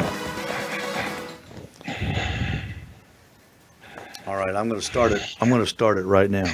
Who the hell is breathing into the microphone? I just wanted to make everybody sound at home. How's everybody doing? Doug Scheiding. Steve Ray, way Doug. to go off. I wanted to hear you rant all night long, and that was the closest thing we've gotten. Doug Scheiding from Texas. John Solberg from Michigan.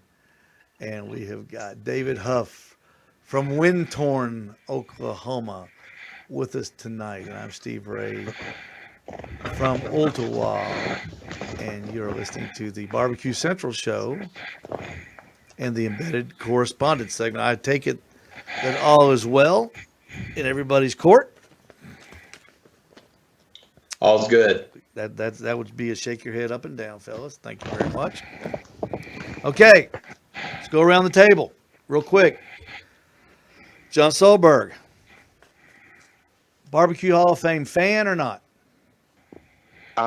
Indifferent, but obviously this time of year you got to be a fan of it. David Huff, Sure, why not? Doug Scheiding. I'm a fan of one barbecue Hall of Fame. I don't like having multiple barbecue Hall of Fames. Okay. With that being said, John Big Daddy Bishop from Tuscaloosa, Alabama. Aaron Franklin from Austin, Texas. Meathead Goldwyn from Chicago, Illinois. Michael Ray Higgins from Mesquite, Texas. A lot of Texas people on here, Doug. James Lemons, Chicago, Illinois. C.B. Stubblefield, Lubbock, Texas, and Austin. Wayne Monk, Lexington, North Carolina. Jim Quisenberry, Memphis, Tennessee. And Desiree Robinson from Memphis, Tennessee. First up, Doug Scheiding. Do you like this list? Yeah, I like the list. One of the things I wondered is where are the nominees from last year? Helen Turner, Columbus Hill, Jamie Geer, Rodney Scott.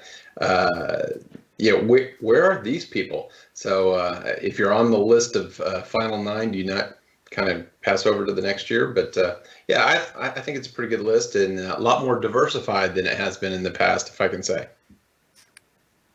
David Huff. David Huff. Yeah, can you hear me? Yeah, now I can. Okay, sorry, something's wrong with my screen here. What What was the question? Yeah, there you go. I I was trying to fix my computer. Well, I tell you what, when the B team comes in, it's like the substitute teacher. You guys will probably be in the principal's office at the end of this segment. What do you think about the list, David Huff? The 9 nominees for the American Royal Association's Barbecue Hall of Fame. I was surprised at the number of people that I didn't recognize on the names, but I also thought that there might have been, Greg has been kind of, I don't know if I'd call it stirring the pot, but he's been recognizing the lack of minority nominees, and I think it might be having a small impact, and we might start seeing a change here, continuing on in the near future. John Solberg in Michigan. I think it's a fairly solid list. There's a couple oddballs on there that kind of stand out to me, like, huh? But I think everybody on the list is a solid player and does deserve a place on the list. Yeah, Doug, the point you brought up about who were the guys from last year, CB Stubblefield, I think, is the only repeat nominee from last year. I believe he was on the list last year. Right. I thought it was strange too that Rodney Scott was left off, but I guess this list is generated by the people that are or us that send in the nominations. So I guess he did not garner enough. I don't want to say votes, but I guess enough nominations rather, to make the list, and CB Stubblefield did. Let's go around again, and I personally, I like the list. I think a couple. Well, I'm going to say one. One is more of a media-driven list, a famous list. Not so sure he would be a member of the a member of the Hall of Fame, although he is certainly a talent. But we'll go over that later. David Huff, who are your 3? If it's David Huff's Hall of Fame, David Huff's Barbecue Hall of Fame, who are the 3 people that you would vote for? I was going to base my answer because of what we've seen so far, as in which 3 I think will be the ones that will go in. And I think it will be exactly what you hit on, based on popularity and mass reach. I think it would be Meathead, Aaron Franklin, and then the last one could possibly be Stubbs for his sauce and the reach. I mean, that's carried in Walmarts all across the country. And I think that there's a chance that he makes it in this year. John Zolberg. Well, if it is my Hall of Fame, the ones I would put in, which I think only one of them has an actual chance at even possibly seeing the Hall of Fame this year, I'm going with Desiree Robinson, and these are in no particular order. James Lemons absolutely deserves a place in the Hall of Fame. And lastly, Jim Quisenberry, if you take a look at that guy's barbecue life, it was phenomenal. So that's my three that I would like to see in. John, what's a little background real quick on Jim Quisenberry? Man, he just was a barbecue dude in the 80s before it was cool. Head on over to just Google Jim Quisenberry and take a look at he just did a lot. He played hard in the game.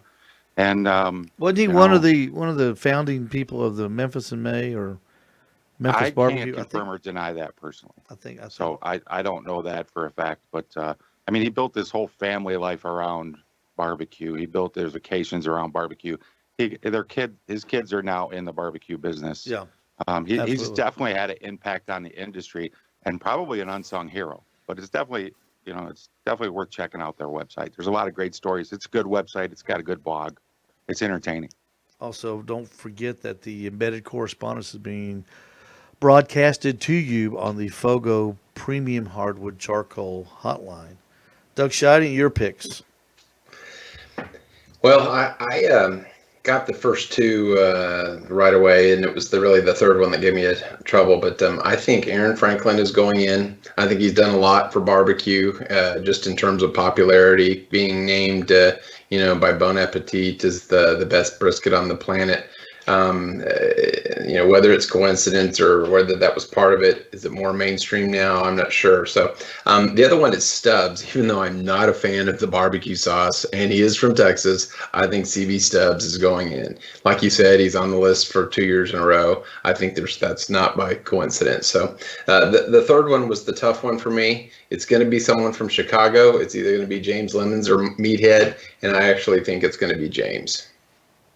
And what is Doug? Do you know his background for people at home? No, it's himself and his two brothers. I thought started barbecue restaurants back in the 50s in Chicago, and so I think he's the eldest brother, and he started the second location of Lem's Barbecue. But I just think in terms of bringing in, they were known for rib tips. Which again, I'm not a real fan of because I don't like that cartilage, and hot links. Hot links is real popular down here in Texas, or at least it used to be, when barbecue first started here, especially in Houston. So I just think I've heard of his name, like, some of the other people, maybe it's just me living in a cave, but I hadn't heard of him, unfortunately.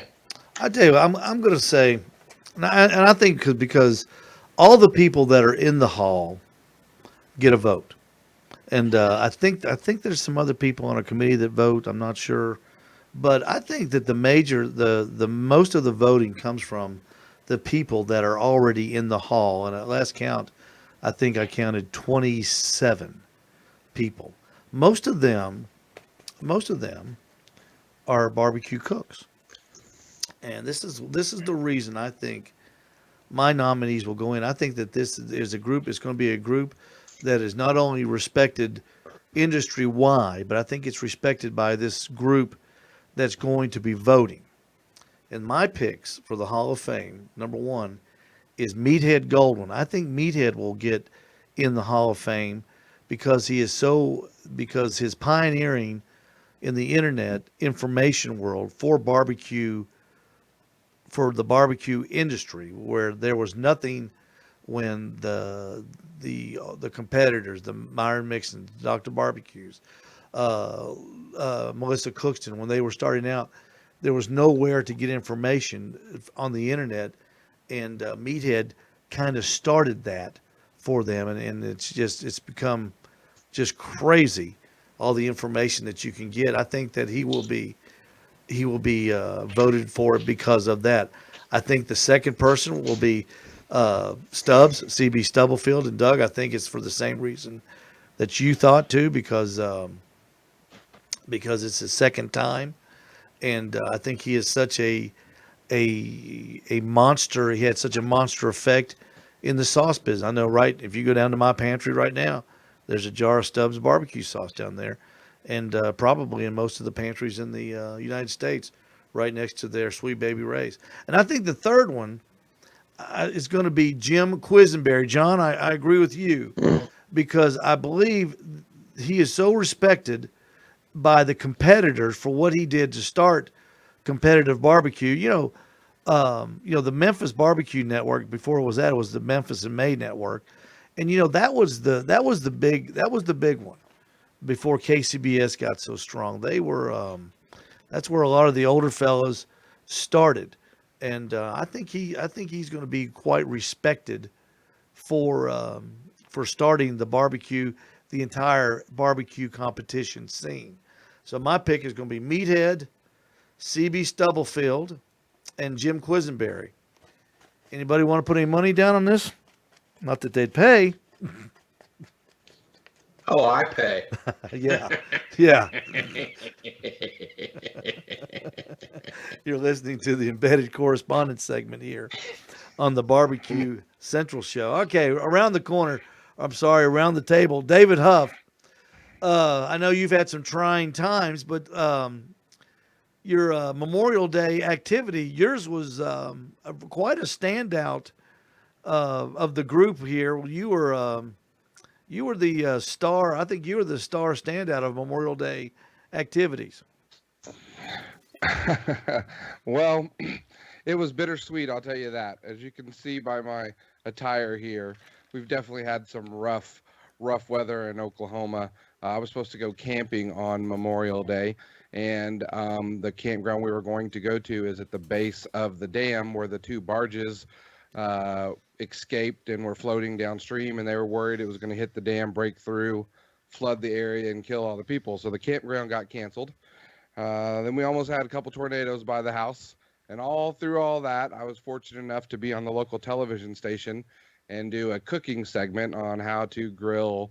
I wanted to do hot dogs for Doug, but they said, nah, if you need to know how to, cook a hot dog, you don't need to be watching. So we did chicken breasts, hamburgers, and steaks. And I think it turned out well. And that's really about the only thing I cooked for Memorial Day because, again, we were planning on going camping and kind of threw some stuff together at some friend's house after that. So that was my cooking for Memorial Day. Well, I don't think there's anybody else among us who can say I spent my Memorial Day on television telling everybody in Bixby, Oklahoma how to cook. And he uttered one of the most funniest lines I've ever heard on TV cooking. David, repeat that line I'll be the announcer. And Mr. Huff, what temperature should you cook that chicken breast up to? Listen, use your thermometer. Do not overcook your chicken.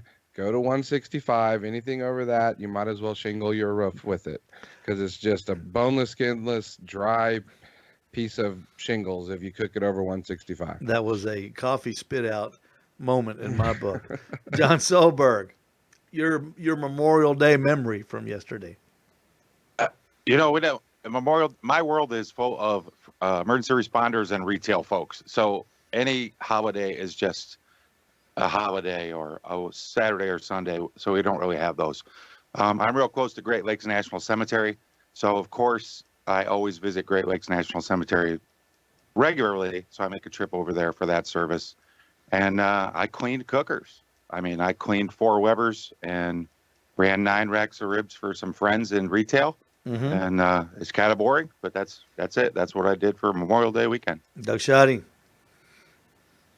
I went to my last cook-off before the summer hits, and it was still pretty hot this weekend. It was 90 degrees, so I did a cook-off on Friday and Saturday, and did okay. And in fact, I got one of my most unique trophies I've ever. At first, I thought this thing was just ridiculous and hideous, but it's When Pigs Fly. It was the coordinators or promoters' thumbs up to PETA.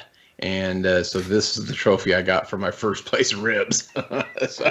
Which is, I don't know, a lawn ornament or something. So but, I'm going to keep it. If it's a bowling trophy, I normally take one picture with it and kind of give it, usually build up 10 or so and give them to Goodwill or you give your trophies away? Yeah, if it's a bowling trophy. Yeah, but if it's something metal or if it's a belt buckle, I keep those. But if most of the bowling trophies, I build them up and give them away. When I was a tennis player, I gave away over 120 trophies when I quit playing tennis. Wow, David Huff, we did you. John Solberg, we did you. Doug Scheiding, we did you. What I did is we had a little party down here at our local club, and we did the barbecue. Owl's Nest Barbecue did the Frank and I and our. We had a real unique guest. Every time we cook, we try to find somebody who is interested in barbecue, and that way we can let them do all the work while we sit back and watch them. And we tell them that they're learning barbecue.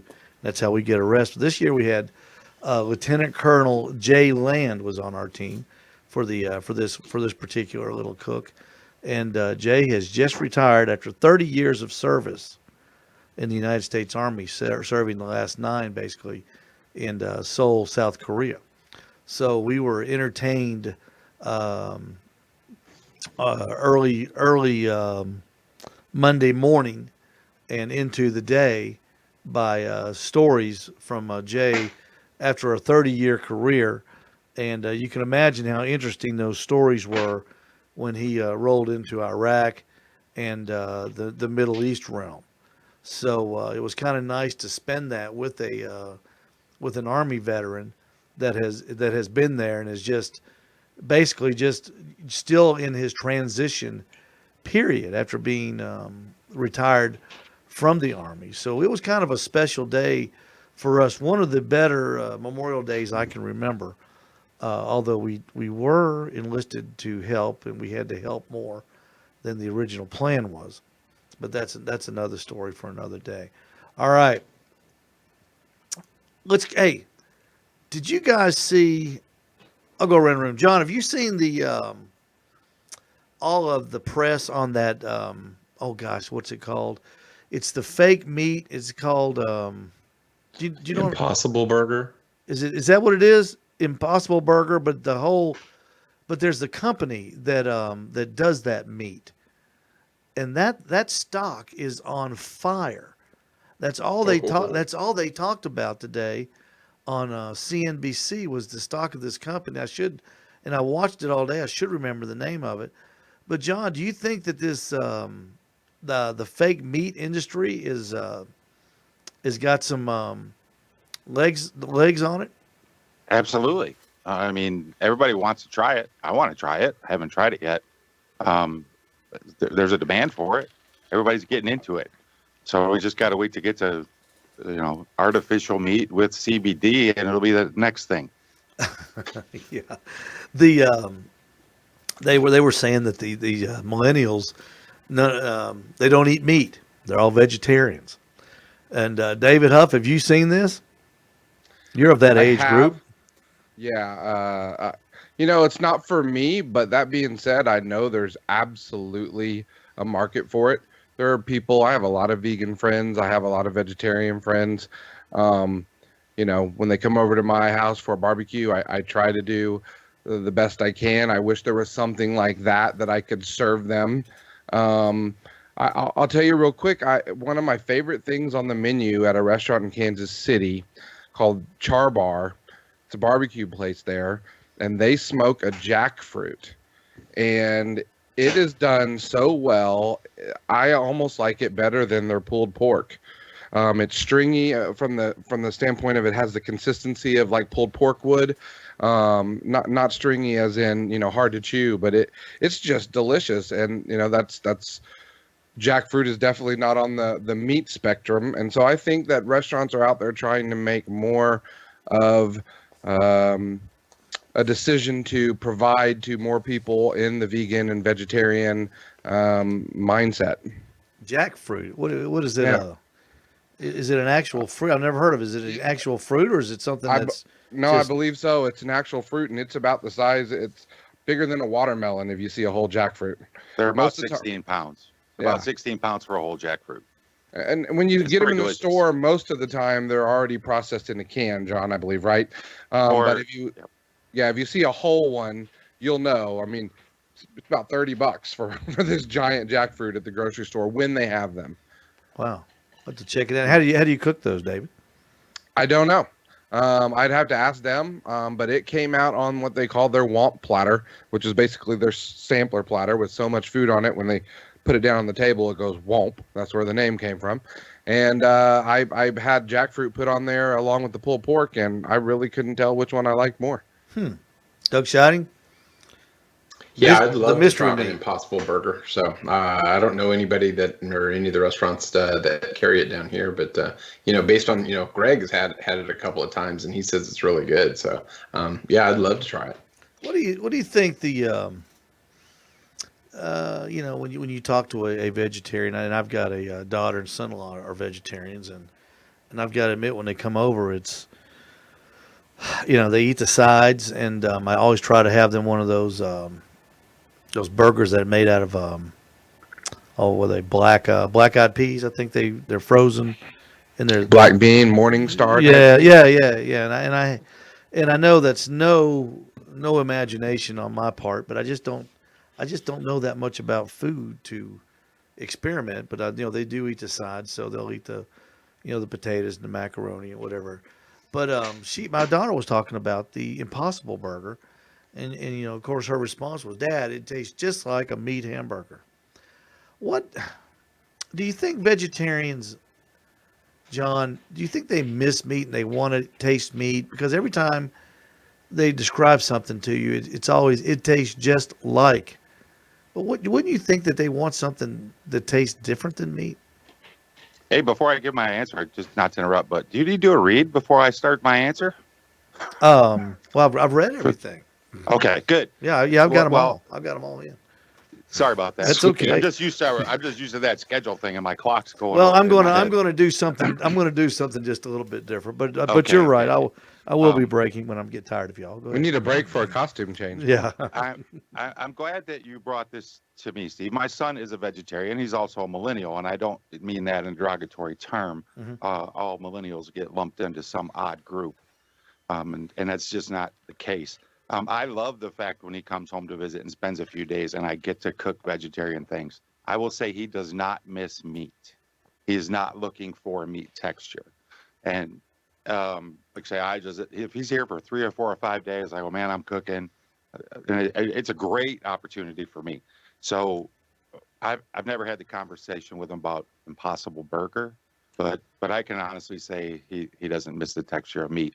But it can be challenging, and I think that's why it's good for me to do it. David Huff, what do you think that they're the vegetarian designer type food? What are the vegetarians looking for in their food? Yeah, I think if they say, "Oh, that tastes like meat," that's more of a reference for us to know, kind of their reaction to that. Just kind of, everything tastes like chicken when you don't know how else to describe it. And somebody says that, you know how to relate to it. I also think people go vegetarian for a variety of reasons, whether it's ethical treatment of animals, maybe they just don't want saturated fat in their diet, and although you can get some of those things from vegetables and that diet alone.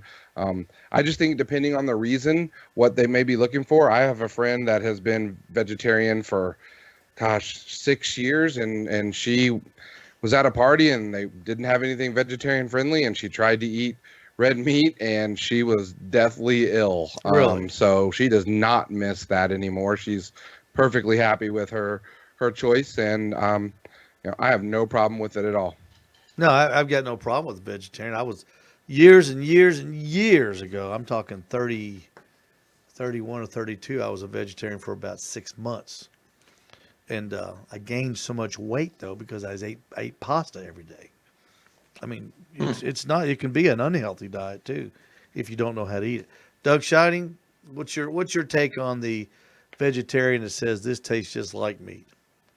Well, obviously they were not a vegetarian for all of their life if they're saying that, but I hear most of us carnivores say that, in reference to something that like the Impossible Burger or whatever. So most vegetarians, heck, even our buddy Stover said he was thinking about going back to it just because of all the shards and the ground meat and Yeah. plastic and glass and everything in meat. And really it comes down to the hormones and everything that is in the meat or could be in the meat. And that's you're ingesting that with each bite of meat. So I think that's another, in addition to the humane treatment of animals.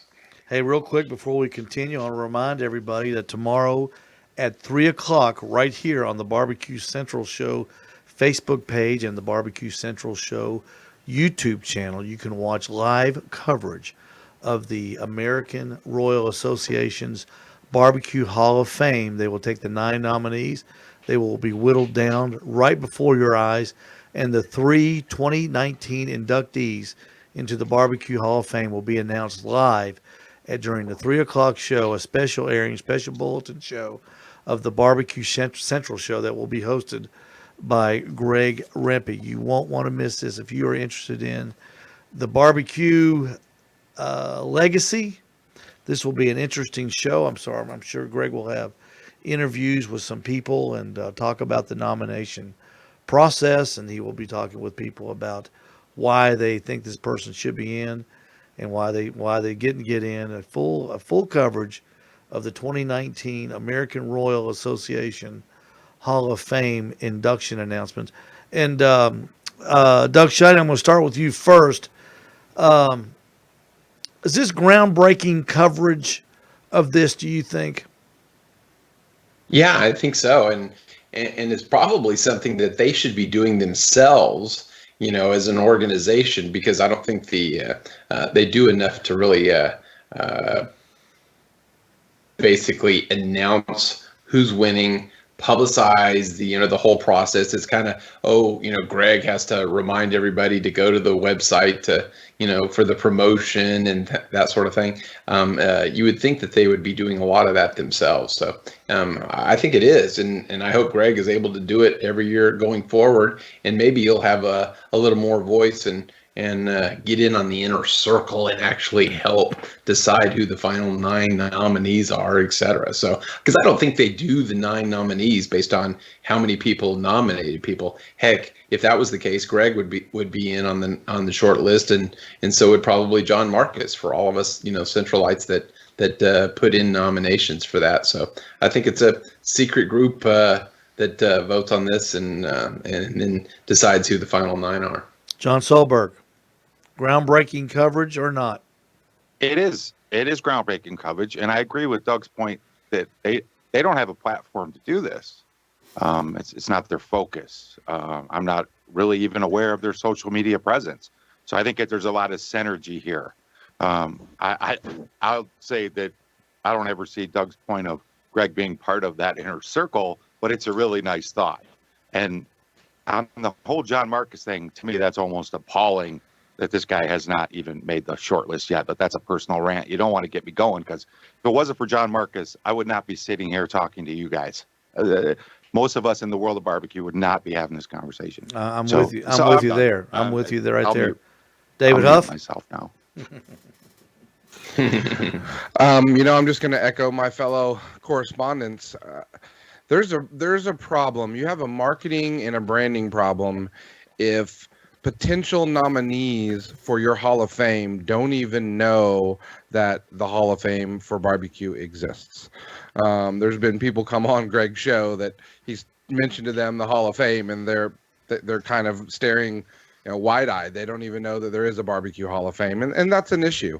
I think that they need to get that word out there. They need to support it.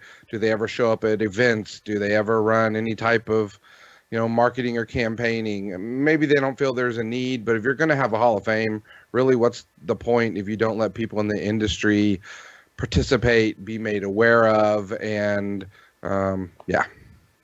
I think this is so. It's important to us. I think it's important to the barbecue industry. The number one that they talk about, or we talk about, how important knowing where we came from, or knowing what the people before us did, how they did it, and who the people were, what they were about.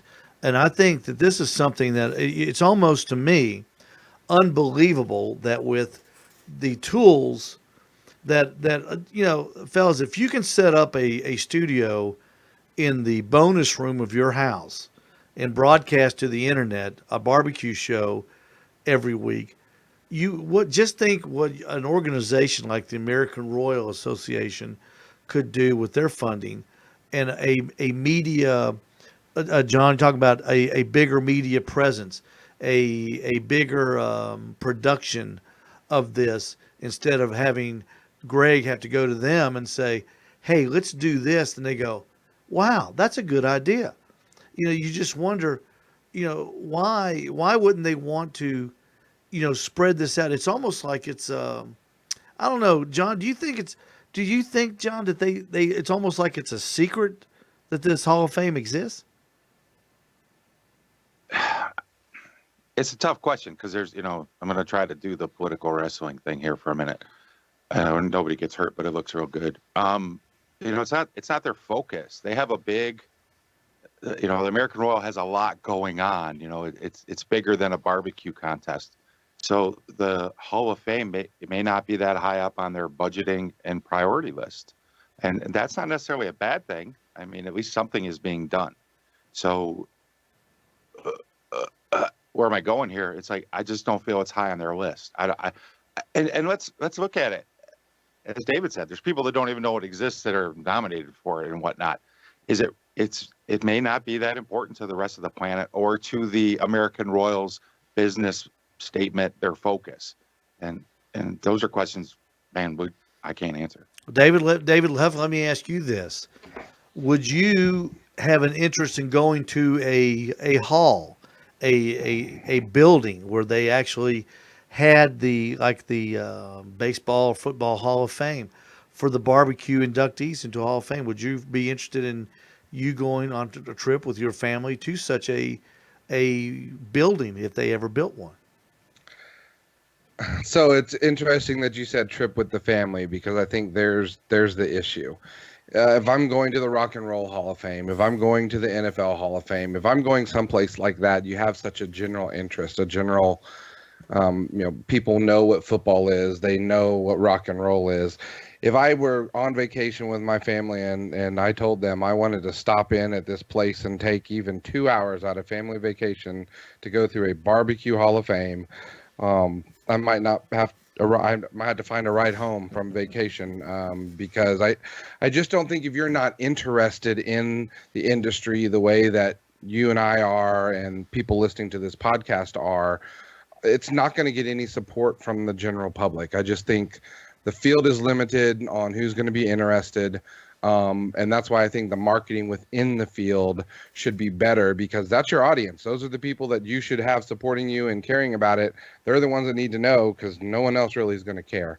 And real quickly, Steve, before I forget, I'm looking here at the YouTube chat, some people asking what time. I know the second hour is going to drop on Thursday after the announcement, but can you tell people what time that this coverage is going to be? 3:00 Eastern Standard Time tomorrow. That is May the 29th? Yes. May the 29th, tomorrow, Wednesday at 3 p.m. Eastern Standard Time on the Barbecue Central Show Facebook page and on the Barbecue Central Show YouTube channel at 3 o'clock. You sure that's not today? You've ran a little over. Are we into Thursday already, Steve? Sorry. Go ahead. No, David, we're not. Doug. David, we're in the real time zone. Sorry to take your time. Doug, we're in the only real time zone. The IBCA in Texas has a Hall of Fame. What's the interest level there compared to the American Royal Hall of Fame? They only do it, once a year. You nominate, and then prior to the annual meeting, they initiate, or induct the people into the Hall of Fame. And I'm sorry to say, as a life member, I'm not even sure. I was there the first year of it and know the first 5, but I don't know who made it after that.